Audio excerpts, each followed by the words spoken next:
Welcome to Luminescence, Common Sense Spirituality, a show designed to share spiritual insights with you so that you can comprehend the universe and how it functions. You are about to experience raised consciousness.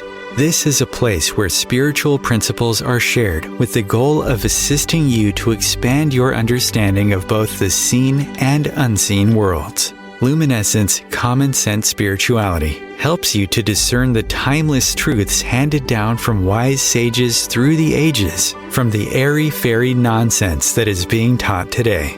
Now, here is your host, Lynn Wyeth. Welcome to Luminescence Common Sense Spirituality, the radio show that disseminates esoteric knowledge and common sense spirituality. I'm Lynn Wyeth, creator of Mnemology Science, the ability to know all about a person's personality and their soul's purpose simply from a person's name.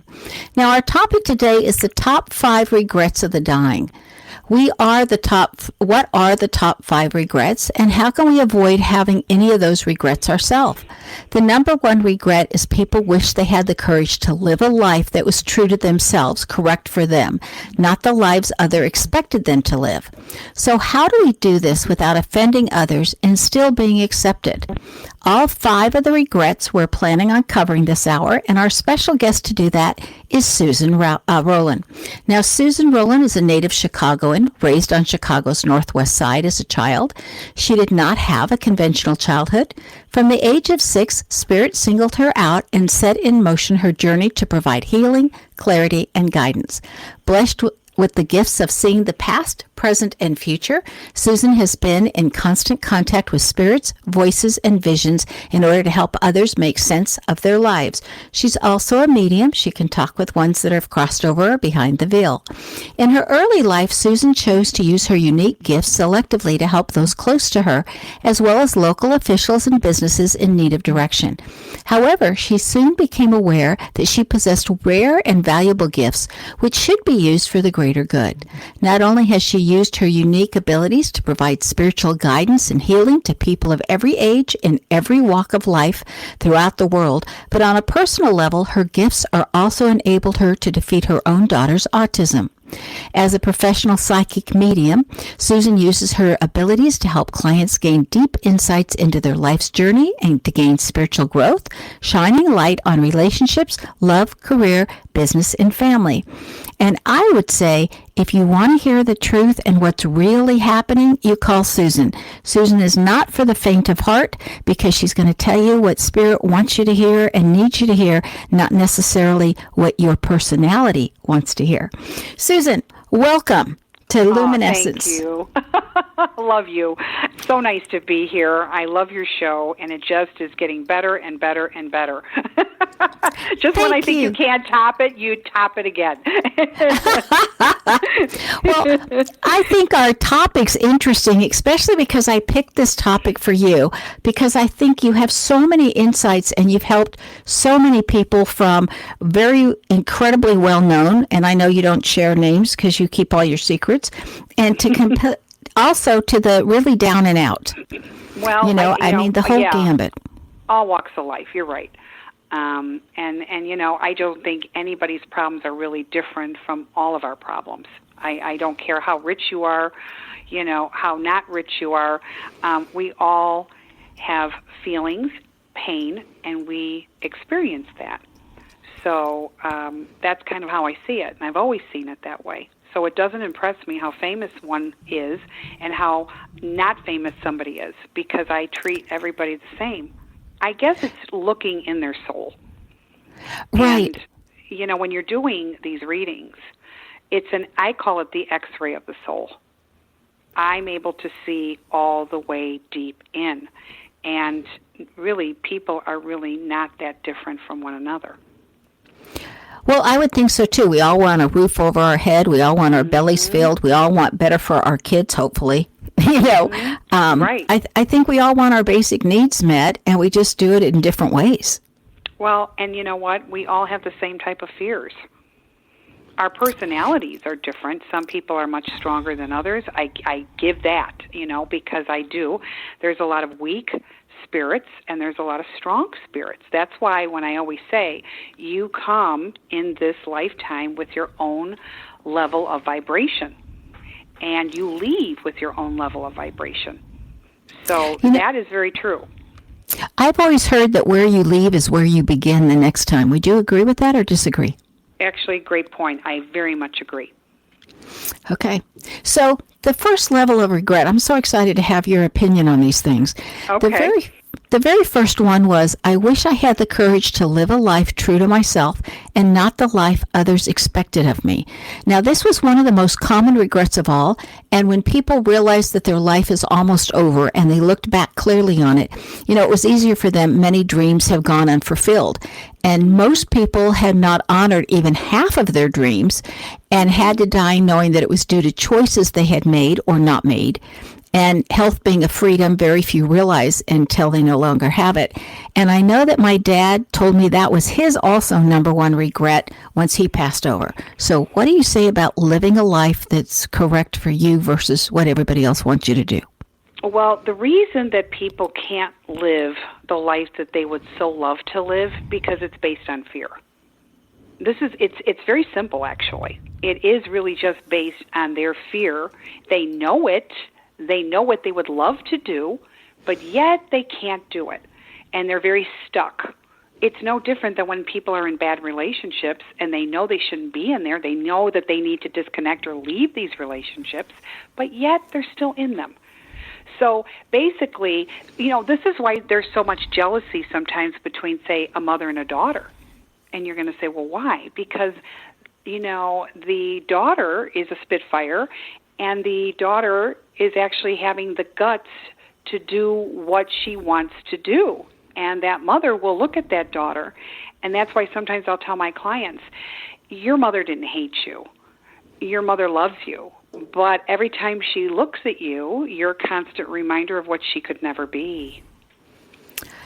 Yeah, I think that would be difficult for the mother because they've already made so many choices. Well, and they didn't make the correct choices. So they look at, say, their children, and their children have the guts to do it. And in one way they're proud, but in another they're resentful because they didn't have the clarity and the guts to do it. So, or people that have dreams of doing things, but yet they had to honor their parents' dreams. Think about that. Yes. I think that's what happened to my dad.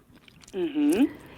Yeah, because you're so busy trying to win their respect. So, you don't realize that you're literally giving away all your wants, all your passions and desires to appease somebody else because you think you need their approval. And really, you only need your own, huh?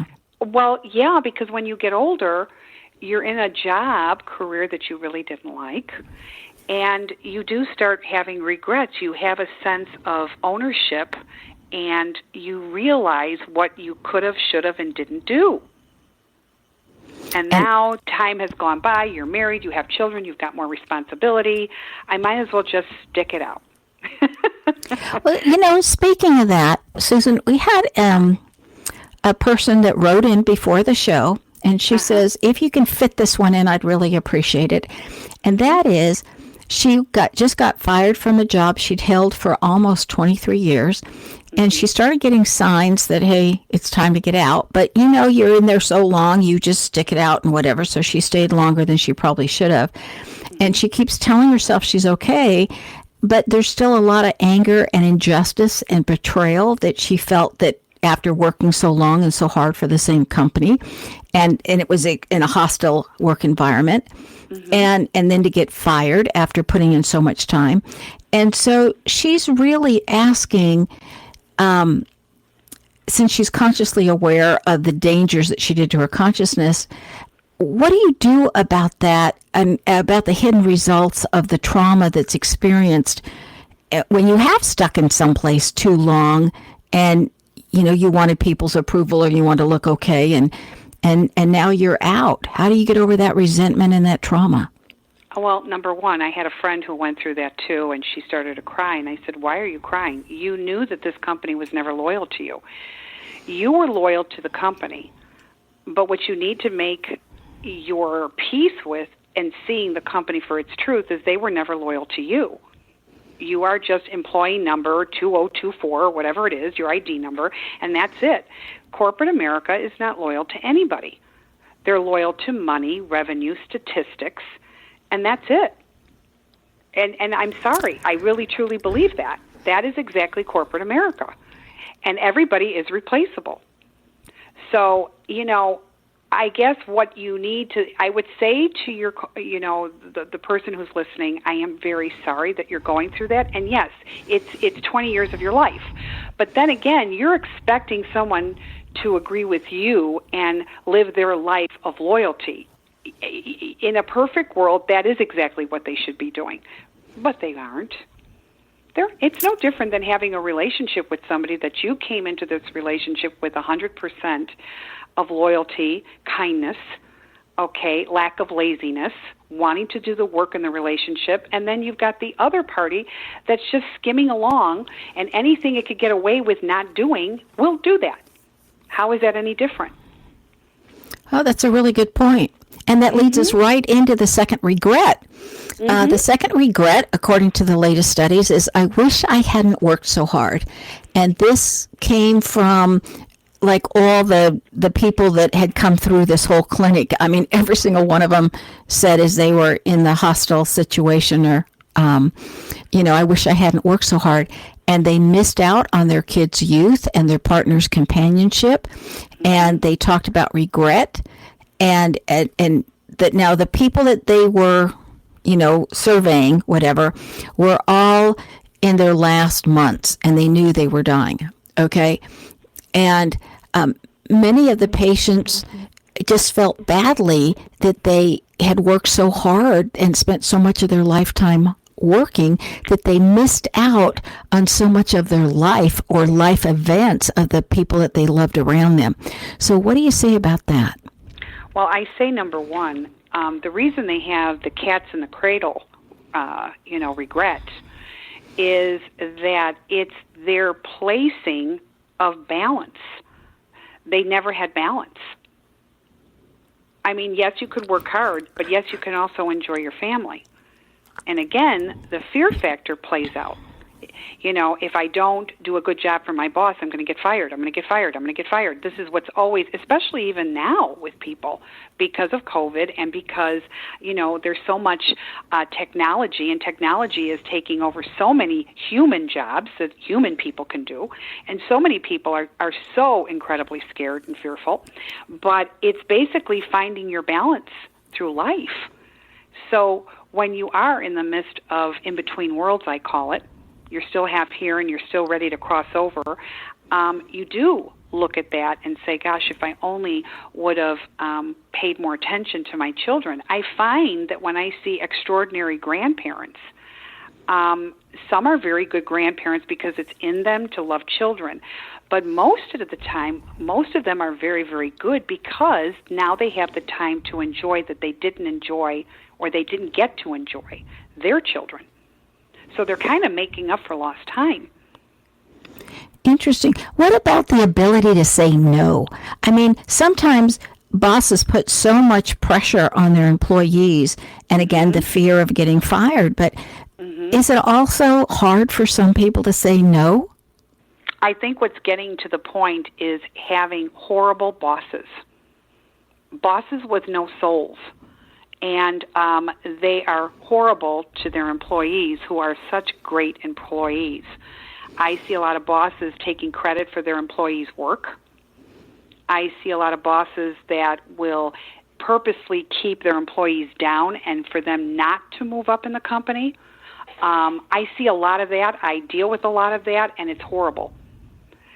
So, and I know so many corporations are trying to do so much more for their employees, but I still think they have a ways to go because when I look at different people in HR, what they should be doing, and if they get complaints enough about a person, there's a lot of times nothing is still done about the very person that's being complained about.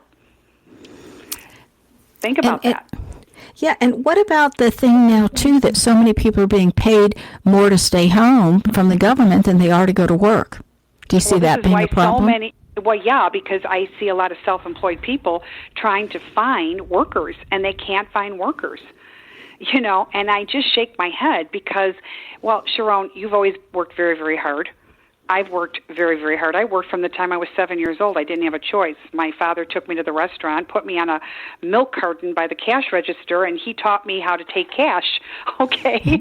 And I didn't have a choice. I was this 7-year-old waking up at 2 in the morning having to go to work with my father on the weekends, and you didn't say no. You did it. Yeah, exactly. And you know that because you had the same parents. You had to work. And it's just interesting to me, but I just think that there is no accountability for responsibility. If there's an easier way for people to take advantage of the system, they will. Since COVID started, I found really interesting aspects. Either everyone that works from home, either you get people that are sliding by because they're home and they're doing other things other than working on their job, or I can flip it, people that are working from home are actually putting even more hours in than they were at work. Right, because every time they walk by the office or whatever area they've decided in their house is the office, it reminds them, oh, I've got to do this. Yes. So it's either too little of working or too much of working. Wow. So we've covered 2 out of the 5 top regrets of dying, and we will cover some more right after this next commercial break. Stay tuned.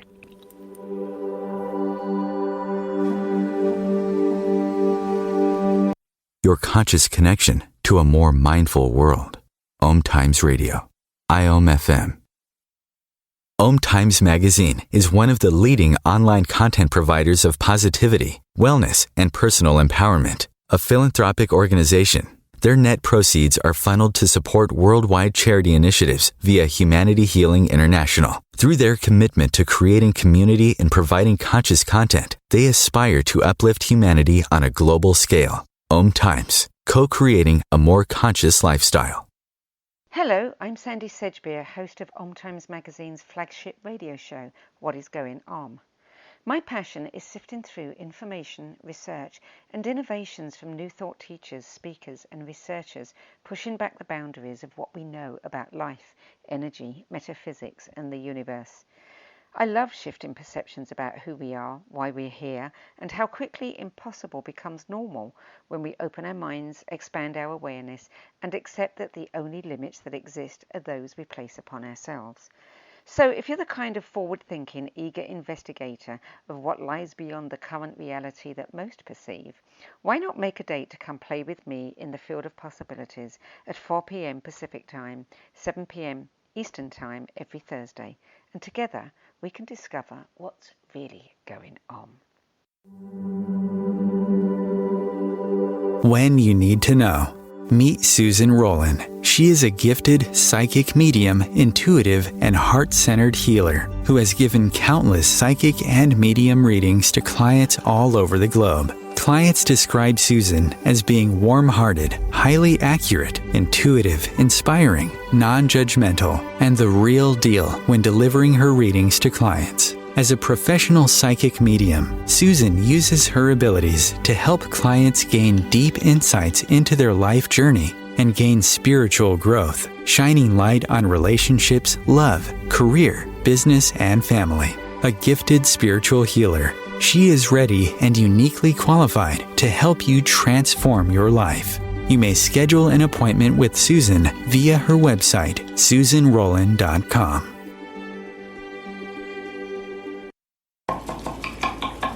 These are the sounds of a dinner that almost didn't happen. A dinner now served, thanks to people like you. Due to COVID-19, 17 million more Americans may face hunger. Feeding America is helping our neighbors in need. And if you're able, you can too. Donations are being accepted at feedingamerica.org/coronavirus. Brought to you by the Ad Council and Feeding America, 200 Food Bank strong. Welcome back to Luminescence, Common Sense Spirituality. I'm Sharon Lynn Wyeth, and our special guest today is Susan Rowlen. Now, you can reach Susan through her website, which is her name, Susan, spelled the normal way, and her last name is R-O-W, and think of row, row, row your boat. You want to get there, and then it's L-E-N. So it's Susan Rowlen, ROWLEN.com is how you can gain her. Okay. Susan, our number 3 is, I wish I had the courage to express my feelings. Now, many people suppress their feelings in order to keep peace with others. And as a result, they settled for a mediocre existence and never really became who they were truly capable of becoming. And other people developed illnesses related to the bitterness and resentment that they carried because they didn't feel comfortable, saying their feelings. What can you tell us about that? Well, I love this one. Probably this is my favorite one because this is the root of everything. And I know everybody really wants to please. But what I found out through the years is it's very important. A lot of people are non-confrontational, so they would just bite the bullet, let it go, keep the peace. But what I tell people is that aspect is only going to get you more dysfunction. The hard part is nipping it in the bud at the beginning of what you are not going to stand for. You don't have to yell. You don't have to have a screaming match. You just have to decide that you are going to not allow this, and you are going to say it, and you're going to walk away. And it's what you let in. This is very, very powerful. And I believe that. I truly believe you are in charge to what you let in and what you let out. If you do the work, and at some point you have to be confrontational about this, it sets a pattern to what will become. When you let things go, people will continue to take advantage, and they've got your number. All right? And I'll be honest with you. When I was young, people would, really step on me because I so needed to please. But at age 35 is when I started to change, and my tone and the look in my eye when I look at you, it does send shivers to people. And I will say, excuse me, where is this coming from? This is not being tolerated.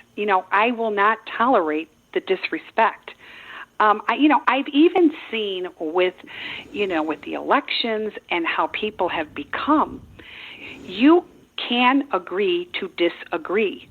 You don't have to sever ties and relationships. When I hear people saying, I can't even, talk to somebody anymore because they voted for, say, X, this person or that person, why are you letting that get in the way? Again, it's what you let in. If you agree at the beginning not to talk politics, leave it at that. If the other person can't stop doing it, disconnect. Just disconnect. You don't need to do that. So setting the precedence at the beginning to what you are going to let in will save so much regret later, because that's what people start to do.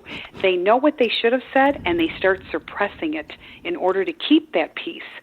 But what you're getting as an exchange is uncertainty, insecureness, sadness, and it shouldn't have to be this way. Like I always say, every relationship, whatever you put into it should be 100%, but that person needs to put 100%. And if that person isn't going to do it for various reasons, it's time to rethink the relationship. And yes, it can be people that you're related to. But you are not somebody that anybody can do things to. So keeping the peace and being peaceful is a wonderful nature. But having somebody take advantage of your peace, that should not be acceptable.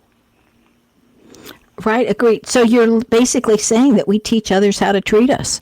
Very much so, by what we let in and what we don't let in. And you have to make a conscious choice when you see someone's behavior at the treating of you that this is not going to be accepted. With our society the way it is today and all the censorship that's going on, Susan, how safe is it still to say our feelings? I think it's very, very important to say feelings and how you feel about your body. I think that everyone should have a say to what they put into their body. Let me just put it to this way, okay? if you believe in this vaccine, I respect it. If you don't believe in this vaccine, I'll respect it. Here's what I don't respect. I do not respect our government treating everybody as a statistic. So let's say I decide that I am going to make everybody eat peanuts. But yet, not everybody's going to be able to digest and eat those peanuts because now they're going to have an allergic reaction. Think about that, because that is exactly what they're doing. What I'm getting upset about, and you know, Sharon, your father was a doctor, my grandfather was a doctor, and I was always taught you treat the individual, not a statistic. This is where I think our society is going, and it shouldn't. And I see a lot of good doctors, but I see many doctors, they're missing things. They're not listening to their patients. So I think that in this society of what's going on, you need to be your own advocate and fight. And just because the government's saying you have to do this, you don't have to do this. You don't. Find other ways. But I get more afraid of seeing people who are having such sensitivities with their bodies, and yet they're being bullied into taking something that they know they're going to get sick, and then after they are tragically sick. They've had brain bleeds, they've stroked out, whatever it is. They have chronic fatigue. And you know what? They didn't listen to their gut. They didn't listen to their intuition. So I think when it comes to this subject, don't be afraid to speak up. And if it's something that you truly don't feel is right for you, that's okay. Look, I'm not pro, I'm not against. But you have to do what you feel comfortable in doing, and no one should be able to take that right away. Yeah, it's a tough place right now with everybody has to feel comfortable with what they say, and I think it's more how we say something versus what we say. Exactly. And like I said, everybody has maybe certain allergies or sensitivities. I think that needs to be taken in accountability here, and are not doing that. Right. Okay, fourth best of the regrets. I wish I had stayed in touch with my friends. So often people would not truly realize the full benefits of old friends until their dying weeks, and it was not always possible then to track other people down. Many had become so caught up in their own lives that they'd let golden friendships slip over the years, and there were many deep regrets about not giving friendships the time and effort that they deserve. Now, everyone misses their friends when they're dying. So how do we take care of that, and how do you feel about the importance of keeping up with friends? Well, it's interesting because, again, it's the balance that you have to incorporate. But, you know, my accountant, who's a dear, dear friend of mine, who's a father figure to me, he said to me, when you get to be 60 to 65, you're going to start seeing people that you love start passing. Because, you know, they're getting older, diseases, whatever. And pretty soon, if you're one of the lucky people that, you know, lives, 80, 85, there's a lot of people that have passed. And you've become very alone. You feel that aloneness. And it is important. But here's what I say. I think a true friend is somebody who is not going to challenge you because you didn't call them. I truly think if you have a really good relationship with somebody and you get busy, but then you suddenly remembered, or you text somebody or you email, it just picks up where you left off, because life gets messy, life gets busy. And you have to be more conscious, not being angry at that person, but if you really value that person, just be a friend. There's too much nitpicking. Well, I always thought you need to have a plethora of friends, because as this one gets busy and that one gets busy, you still got these friends over here. And you're right. I think, I think the difference of acquaintances and friendships, people really truly don't know what those true definitions are.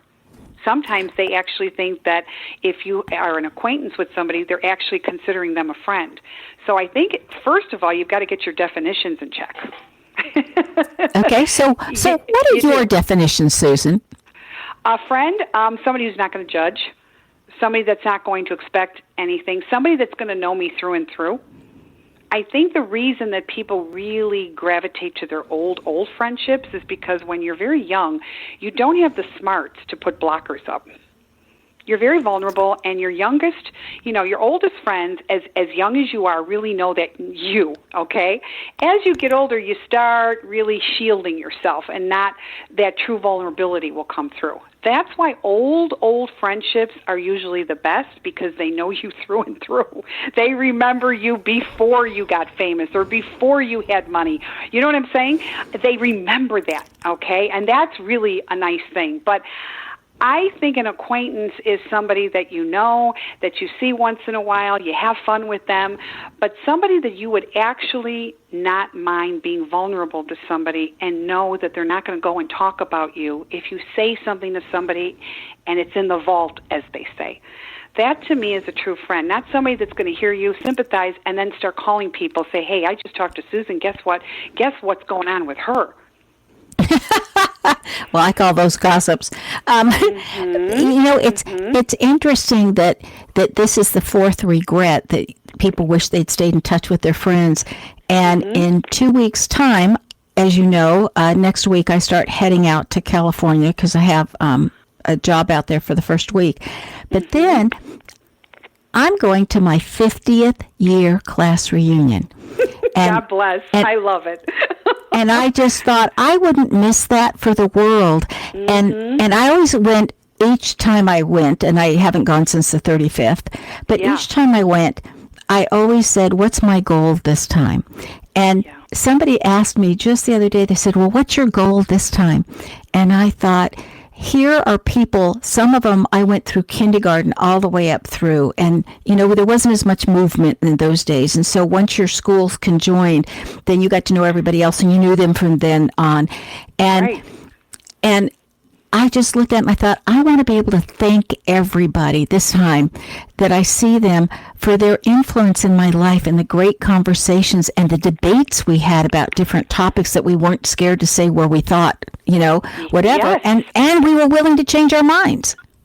And that, to me, is pure friendship, because, again, somebody who doesn't want to change you, accepts you for who you are, the vulnerability that you were 40 years ago, because those are the people that truly know you as you know them. Yeah, only I'd say 50 years ago. It's Or 50 years ago. Okay, I'm sorry. But yes. I said 40 because I just had my 40th class reunion in Chicago I was unable to make, unfortunately. And I saw the lovely pictures on Facebook, and everybody looks great. And somebody had said, the women in our class didn't age bad. And I said, you all still got it. And, you could hear the laughter, and it's just wonderful. You're getting together with happiness. Right. Well, and I look at it, too, and I just think anybody you grow up with is so influential, whether you like them or you dislike them. It doesn't matter.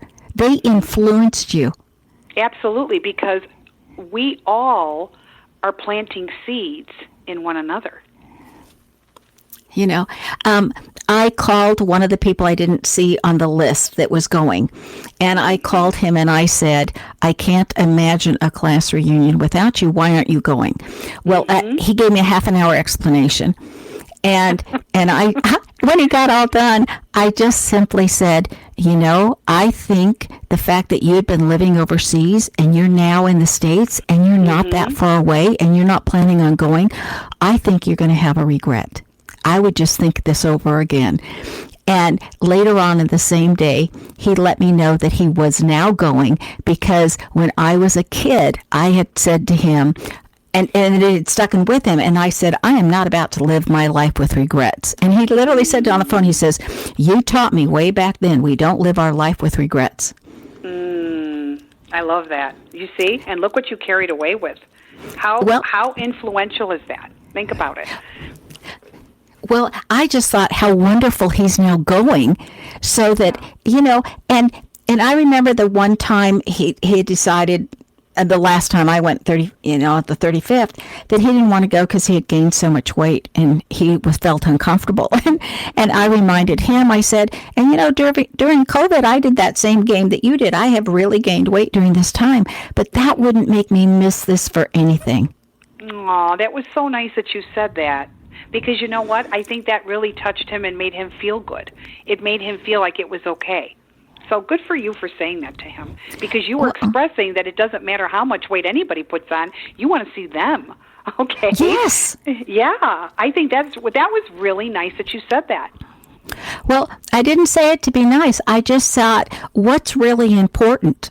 That we get to connect again, or we're going to sit there and go, wow, you've really gained the weight. You know, I thought, big deal. And if they're that shallow, then I don't need to have them around me anyway. Well, that's why that is truly a friend. So when I say accepting you for who you are, that is a friend. That's the definition to me of friendship. Not looking to change you, not looking to see what they can get out of you, picking up where you left off and enjoying each other's company. Yeah, you know, it's interesting because I have always said I think it's really hard for a human being to love unconditionally, but it's absolutely attainable to accept everybody unconditionally. I think so too. I just think you need to get your ego out of the way. And not everybody has to agree with you all of the time. Oh, yeah, that would be a boring world. That would be a really boring world. True, okay, everybody, you're listening to Luminescence, and this is Sharon Lynn Wyeth, and my special guest today is Susan Rowlen, and her website is susanrowlen.com, and we will be right back after this last set of advertisements.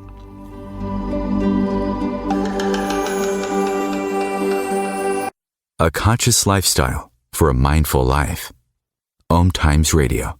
IOM FM. Host your show on IOM FM, the radio network of OMTimes Media, one of the more recognized brand names in the conscious community, and is backed by the extensive marketing reach of OMTimes. Hosting a show on IOM FM immediately connects you with our extensive dedicated community. Vox Novus, the new voice. Vox Novus, the new dimension. Vox Novus, thought and movement leaders who will share from their experience and offer tools to help us navigate our rapidly changing world. My name is Victor Furman. Join me every Thursday at 8 p.m. Eastern on OMTimes Radio for Vox Novus, the new voice. Mark Twain said the two most important days in your life are the day you were born and the day you find out why. The why is hidden in your name. Sharon Lynn Wyeth has created a scientific way of deciphering your name to reveal your contract for this lifetime. And your name even specifies the 7 areas that are subsets of your soul's overall goal. Your name identifies who you are to both yourself and others. What does your name say about you? Contact Sharon Lynn Wyeth at info@knowthename.com for your stunning name review. The United States has the highest rate of incarceration in the world. At the Equal Justice Initiative, we believe mass incarceration has to end. There is this presumption of dangerousness and guilt that gets assigned to Black and brown people. We have to confront our history of racial injustice and commit to a new era of truth. There's something better waiting for us, something that feels more like freedom. Truth can inspire change. Please learn more at EJI.org. Welcome back to Luminescence, Common Sense Spirituality. This is Sharon Lynn Wyeth, and our special guest is Susan Rowlen. And Rowlen is spelled Rowlen, and her website is her name, and then it's a .com. Okay, we've got the 5th regret to go. So I wish I had let myself be happier. And this is a surprisingly common one. Many did not realize until the end that happiness was a choice, and they stayed stuck in old patterns, old habits, and the so-called comfort of familiarity overflowed into their emotions as well as their physical lives. So fear of change had them pretending to be others and to other people and to themselves, and that they were content when really deep inside they longed to laugh properly and have silliness in their life again. So talk to us, Susan, please, about how do we let ourselves be happier and what gets in our way? Well, couple of things. What gets in our way is the sheer of perfection. Many times I see this in people where they are planning a party, everything has to be right, they run themselves ragged, and of course you want it nice, I get it, but to the point where they are actually missing out. Now the party is here, and everybody's having a wonderful time, and that poor person is thoroughly exhausted. Okay, didn't live in the moment, and I feel bad when I see people like this. It's like they don't allow themselves to relax and really do live in that moment because they're worried about everything has to be perfect. Well, there is no such thing. You do it to the best that you can, and you hope, hey, people are going to have a good time. And I always say, people are going to remember what they want to remember about your parties or about what's going on. So you actually have to give yourself permission to enjoy your own party. And that means life. Many times when people pass, our loved ones, they're taking it so hard, and it's years later, not that it just happened. I talked to somebody late last night, and her father passed away 7 years ago, and she still can't deal with it. And I said to her, all right, I'm going to tell you, because her father came through, and it was just wonderful. What a special soul he was. But I said, if it were you that passed, and you saw your father as stuck as you are now and couldn't be happy, how would that make you, your soul, feel? She says, well, I would feel terrible. I said, why? She goes, well, I don't want people to stop growing and to be unhappy and stay stuck. I said, exactly. Now you know exactly what your father's soul is going through by watching this. The best way I can say it is when we lose a loved one, yes, you're going to go through the mourning and the anger and all of the things that you go through when you lose someone you love. But then you have to stop and think, they're with me. Maybe I can't see them. Maybe I can feel them. Maybe I can dream of them.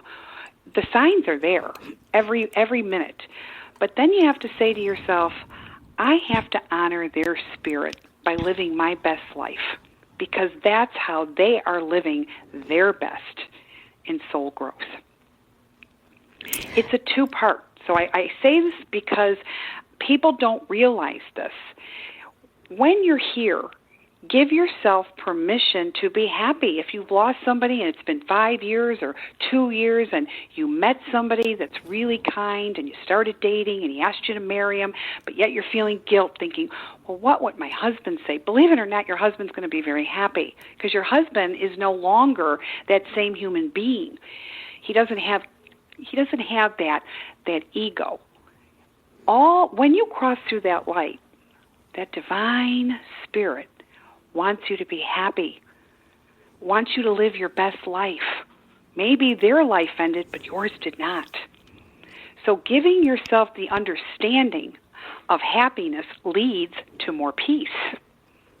But if you're going to play the guilt card, you will never be happy, and nor will you find your peace. So it all goes into hand in hand. I think it's important to realize that their life really hasn't ended. It's simply transitioned to a different form and a different location, but they still are alive. Well, I say the soul is infinity, and basically how you have to look at it is they are not gone. I never use the word dead because they're not. The soul constantly is alive, and you have to look for them in different ways.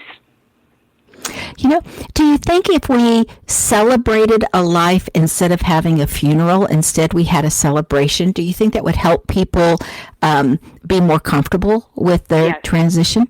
Yes, because you'll start laughing. You'll still have tears, but it's going to be more laughter and positive memories.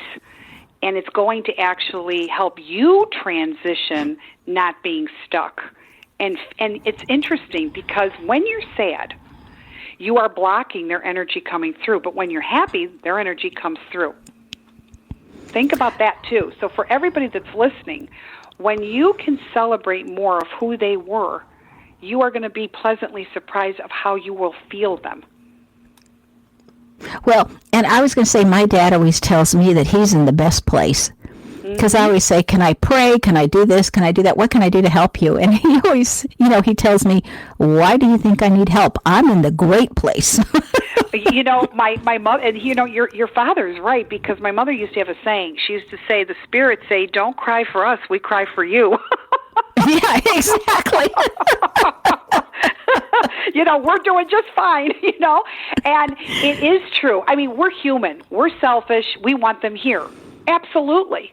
I mean, I lost my father 2 years ago, and it cut like a knife, like it was a horrible thing.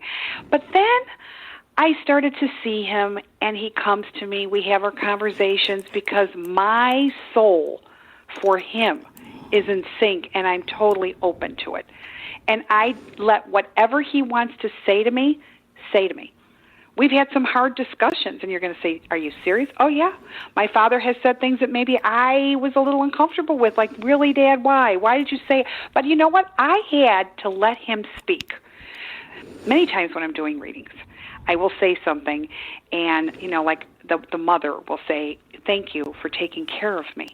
And the daughter will say, she doesn't have to say thank you. I said, you need to stop. This is your mother coming through. Let her say what she wants to say. Think about that. That's really important on either side of the veil. Mm-hmm. You Let have the to person be totally, say. Open. Because when you're open, you're going to get a lot more, and that's where you get your closure. Yeah. You talked about nothing's perfect, and you get to, you don't want to run yourself ragged trying to make everything perfect. Mm-hmm. Is God perfect, or is God always growing and not finished, so that there is no such thing as perfect, because perfect almost has a finality with it? And so talk to us about God and what we consider him perfect, or her perfect, or that soul. I think God's energy is illuminating and filled with miracles. Anything good is associated with God. I really believe that. But it's interesting. I kind of look at it as cycles with God. We have to experience all the cycles, okay? Because if we don't experience it, we're not going to know what to do next. Like I always say, it's the experiences we have to go through to get to the reasons of what we're supposed to do. All right, so basically how I really believe this, we come so many different lifetimes repeatedly to learn new things, hopefully not working on old things, and we are everything, male, female again, rich, poor, black, white, you name it, royalty, homeless, handicapped, gay, straight, all of it, okay? Now you're going to say, well, why? Because we have to really feel on every level of what that feels like for our soul growth to constantly evolve. Now, I truly do believe that there's going to be a time. Now, everybody's timelines are different with their lifetimes, but there will be a time when we no longer have to come and relive another life. And that's when we join God eternally, permanently. The work will be done for that soul. I do. Mm-hmm. I've always felt that whatever we judge, we become, so that we have more understanding of it. So if we're younger and we judge the people that are overweight, we become overweight. Absolutely. Absolutely. You couldn't be spot on that one. Just like when I see people that are homophobic, and I'm like, oh, I said this to somebody because he goes, oh, no. I just said, oh, you definitely have to come back as that, and you will. Because you need to learn. You need to learn so many aspects to that. And I just shook my head. He goes, are you serious? I said, oh, yeah, I am. Because you have to learn what that's like. And you're being very judgmental, and you're being not nice. I said, and you know what? You have a whole different analogy of what you think it is, and you couldn't be more wrong. I bet that's just scared him, whatever. I think it did.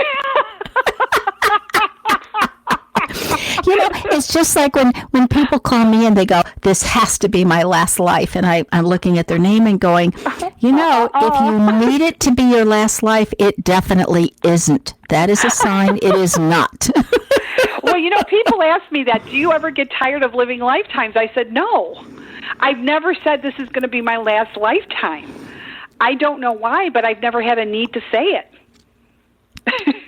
Right. It's like if it doesn't matter that you serve and you live and you love, regardless of where you are, then it doesn't matter whether you're here or you're somewhere else. So true. And I love it, and it's very well put, because you're so right on that, because it doesn't matter. It's what you're getting, what you're taking. Basically, when we pass, we leave all the materialism behind, but it's the experiences that we get to take, and, it's in our soul. It's embodied. And we take that to the other side. That's what's so lovely about all the experiences we get to do. Because experiences are very important, but how we handle those experiences are even better. And I think we don't always handle them well until we've had them quite a few times, and we get better at them. Yes, and that's very true too. Yes, I agree with that, because sometimes it takes certain people longer. I think when I came in this lifetime, this was my last lifetime to do unconditionally for people. I stopped doing that. That's a good thing. Susan, every time you're on the air with me, the time just flies by. I want to thank you really quickly. Everybody that's listening, getting a reading with Susan is just a joy, and it's shocking in a way, because she's going to give it to you flat out as it is, but it's so helpful to hear that kind and that level of honesty. So again, her website is her name, Susan, and then it's Row, R-O-W, and then L-E-N, and it's .com. Next week, we are going to have Susan Klopstein back with us, and we're going to be talking about master guides from the Old Testament and what they have to teach and share with us. And again, we're going to end our program with the wonderful music Shine by Dee Lemore, and that's DLEMOR.com if you'd like to hear more of her music. And one more time, thank you so much for joining us. This is Sharon Lynn Wyeth signing off.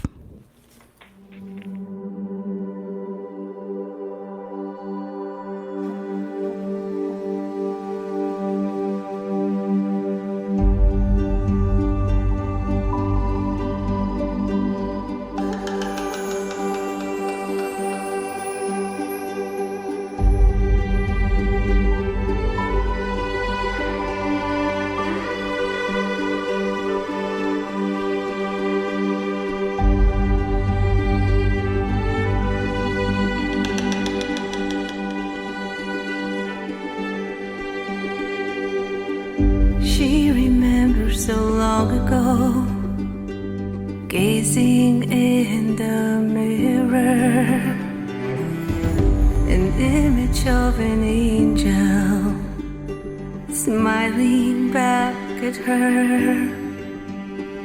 No wounds or imperfections, just beauty and its glow. Her laughter and her heart, a reflection of her soul. And I want to shine like the sun and smile to stop the rain. And I want to dance with the wind and believe in dreams again.